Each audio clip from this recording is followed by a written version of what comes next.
मानव समाचार, मानवता के हक में नवंबर को अहानत रसूल के ख़िलाफ़ हुज़ूर मोहम्मद सल्लल्लाहु अलैहि वसल्लम की शान में गुस्ताखी की गई। उसकी मज़म्मत करने के लिए मालेगांव शहर में बंद का ऐलान हुआ और बंद के ऐलान पूरा पुरअमन था।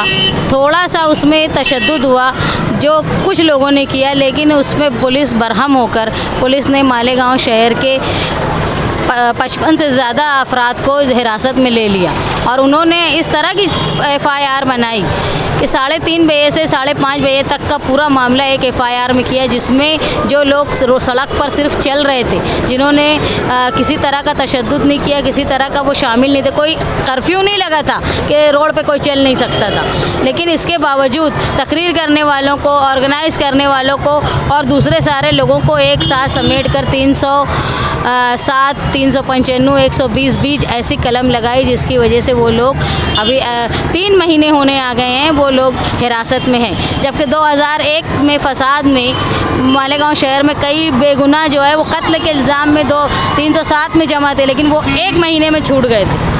लेकिन अभी ऐसा हो गया है कि 3 महीने पूरे हो गए हैं, लोग अपने घरों में, जो लोग जेल में हैं, परेशान हैं।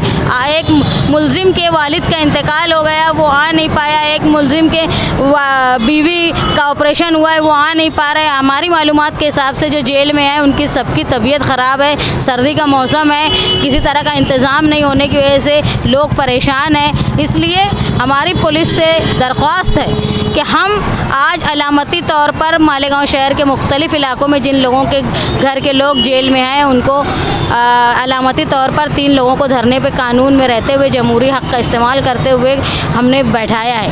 अगर पुलिस जो है नरमी का रवैया नहीं इख्तियार करेगी, ऐसी रोल के हिसाब से उनकी चार्जशीट में उनका नाम नहीं रखेंगे, तो हम लोग बड़ा एहतजाज करेंगे। ये अलामती तौर पर है।